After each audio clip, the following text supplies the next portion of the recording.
Alors, le Bitcoin, est-ce que c'est une monnaie qui est simplement aujourd'hui spéculative, donc qui, dont son prix gonfle, gonfle, gonfle, et va éclater un jour, d'un jour à l'autre, peut-être d'ici quelques mois, peut-être d'ici un an, 2 ans, 3 ans, et qui va vraiment s'effondrer comme un château de sable. Alors, il y a des gens qui sont de cet avis.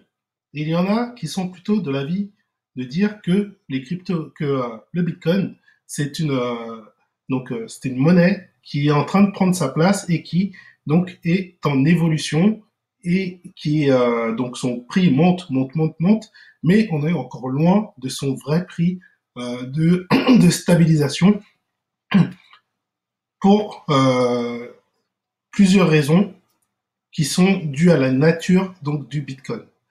Et donc, dans cette idée, le Bitcoin, c'est vraiment une révolution qui va donc prendre part dans nos vies, euh, donc dans nos vies quotidiennes, qui va être vraiment tout comme l'euro, le dollar, qui va rentrer dans nos vies quotidiennes, qui va être vraiment une monnaie qu'on va utiliser pour peut-être s'acheter une baguette, un ordinateur euh, et plein d'autres choses.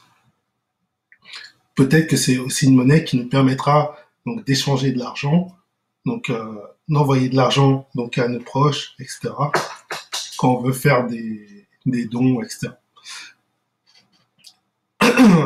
Voilà. Donc il y a deux avis, il y a deux façons de voir le Bitcoin, enfin deux façons bien opposées. Donc de dire que c'est une bulle spéculative, que ce n'est que un effet de mode et que tout ça va un jour ou l'autre prendre fin et que tous ceux qui ont mis leur argent dedans vont n'avoir que leurs yeux que pour pleurer puisque tout va s'effondrer et qu'ils auront perdu beaucoup d'argent. Et les autres donc qui sont plus à dire que ça va être une révolution, que grâce au Bitcoin, donc il y a beaucoup de personnes vu qu'ils l'ont pris avant que ce soit stabilisé, qui vont donc s'enrichir, et que c'est une nouvelle monnaie donc numérique qui va être vraiment utilisée quotidiennement. Alors, qui a tort, qui a raison? Bah, c'est difficile à dire comme ça parce que on n'est pas devin, on peut pas prédire l'avenir. Il peut se passer beaucoup d'événements qui donnent raison à l'un ou à l'autre, mais on peut essayer donc d'avoir un point de vue un peu plus objectif en essayant donc de se projeter un peu dans l'avenir, en essayant de regarder qu'est-ce qui fait la solidité du Bitcoin, qu'est-ce qui fait donc sa faiblesse aussi. Et donc moi en fait, euh, je suis plus effectivement parti pris pour dire que le Bitcoin c'est une révolution, mais attention, je dis aussi qu'il y a quelques risques, puisque on n'est pas encore sur une monnaie qui est vraiment établie, mais et aussi sur le fait, je suis enfin un peu d'accord sur le fait que il y a un effet bulle spéculative. Alors, il y a quelqu'un qui parle pas mal de bulle spéculative qui s'appelle Cédric Froment, donc que je connais aussi personnellement. Donc c'est pas pour dire qu'il a tort ni rien, hein. Non, non, il a un avis qui est assez intéressant et qui est assez comment dire, qui est tangible par rapport à son expérience de trader. Donc, sur le point de vue économique, et effectivement, je connais cet avis-là parce que moi-même, je me suis intéressé pendant des années donc au système un peu enfin un petit peu au système financier, au trading, etc. Donc, j'ai appris aussi des choses par rapport aux bulles spéculatives, etc. À reconnaître un peu tout ça. Et effectivement, il y a des points qui font penser que le Bitcoin peut être une bulle spéculative. Et donc Cédric en parle très très bien.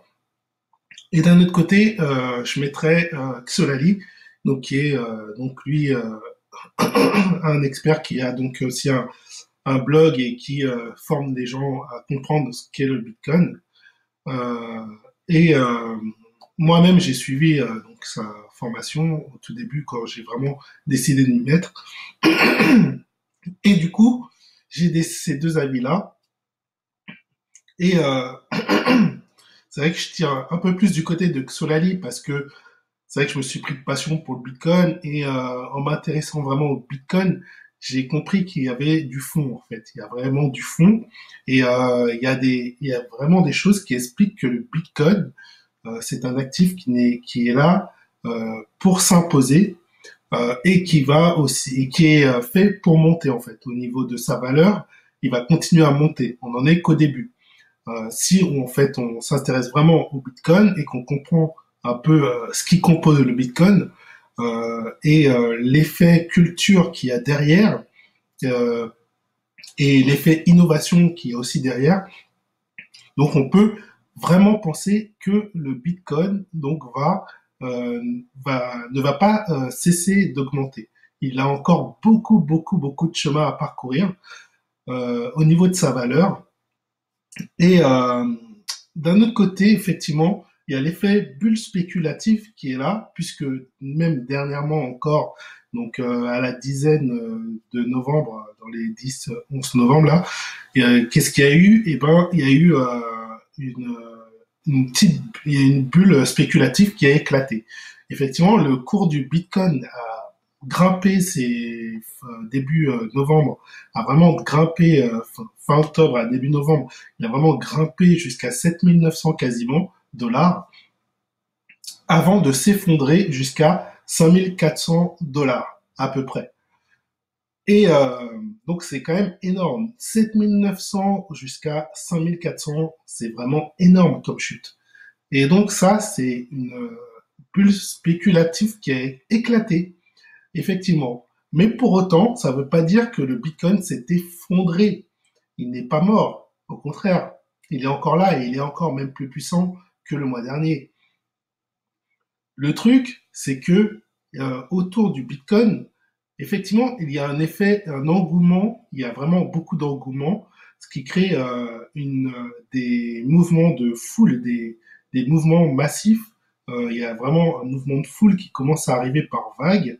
Et vous avez aussi l'effet trading. Donc il y a beaucoup de gens alors depuis un an, le trading a pris beaucoup d'importance dans le Bitcoin. Et donc il y a aussi ça qui influe beaucoup sur le cours. Et du coup, ce qui fait que pendant une bonne période, donc enfin, il y a le cours qui évolue normalement, et puis à un moment ça s'accélère, et puis à force que ça s'accélère, il y a des gens qui se disent, ouais, il est monté, donc il faut que je rentre dedans, faut que je rentre dedans. Enfin bon, il y a plein d'effets psychologiques aussi. Et boum, à un moment, en fait, il y a plus assez de personnes en face, donc il y a beaucoup d'acheteurs, mais il n'y a plus assez de vendeurs aussi, au bout d'un moment, et boum, ça s'effondre. Ça s'effondre, et du coup, il y a beaucoup de gens qui sont plus instruits, qui prennent leurs bénéfices, etc. Donc, enfin bon, bref, il y a tout un truc. Et donc, la bulle éclate, et ça s'effondre, ça revient sur son prix d'équilibre. En fait, ce qui se passe, c'est que quand ça s'effondre et que ça a atteint un point bas, en fait, c'est qu'il a tapé vers un point d'équilibre. Donc, il y a une zone, en fait, qui n'est pas visible quand on regarde le cours, mais pour ceux qui savent lire vraiment un graphique, qui comprennent le Bitcoin, je pense que dans leur esprit, ils voient très bien que il y a donc le cours, il y a son cours naturel plus la spéculation, et ils savent à peu près dire à peu près où se situe le prix normal du Bitcoin.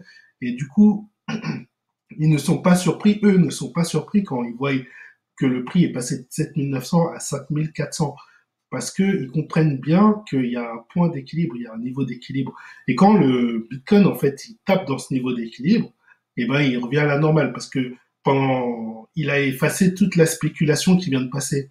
En fait, toute la spéculation qui s'est engendrée a été effacée et il reste plus que les gens, en fait, qui sont là pour le long terme.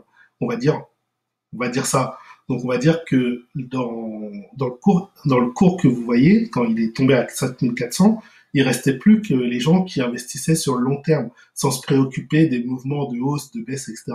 Parce que d'ailleurs, une des choses que je dis, c'est que le Bitcoin, en fait, euh, pour déjà les novices, il faut pas s'intéresser tout de suite au trading.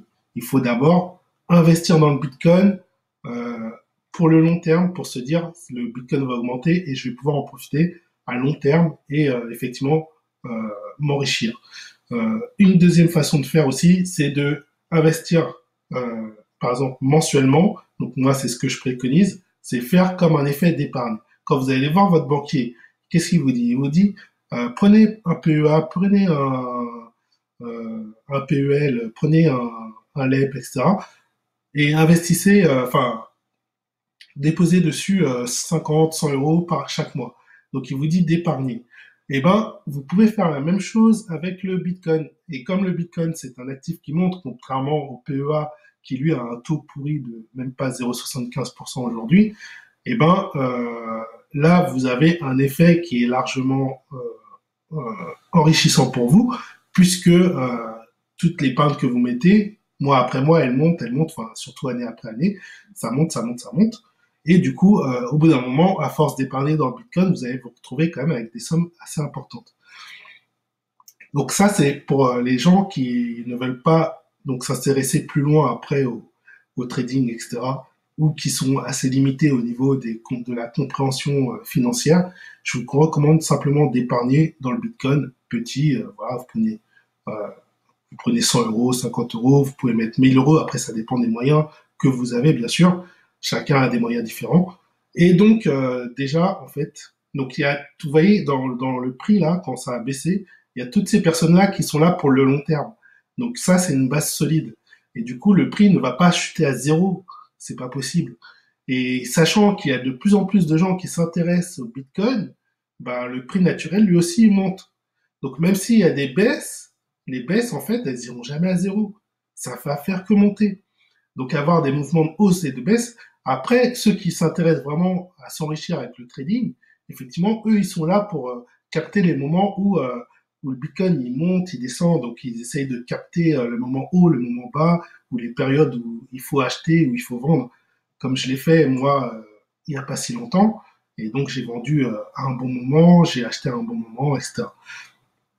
Voilà. Donc, effectivement, je pense qu'il y a des bulles spéculatives, mais il n'y en a pas une qui va éclater, poum, comme ça, une grosse et qui va faire péter le Bitcoin. Non, c'est des petites bulles spéculatives par moment qui se font. Donc, quand vous voyez des moments où ça commence à monter, monter, monter, monter très vite, dites-vous que derrière, il va y avoir donc une descente. Donc, faut faire attention aussi. Donc, si vous n'êtes pas aguerri au niveau trading, faites attention. Voilà, donc mon avis.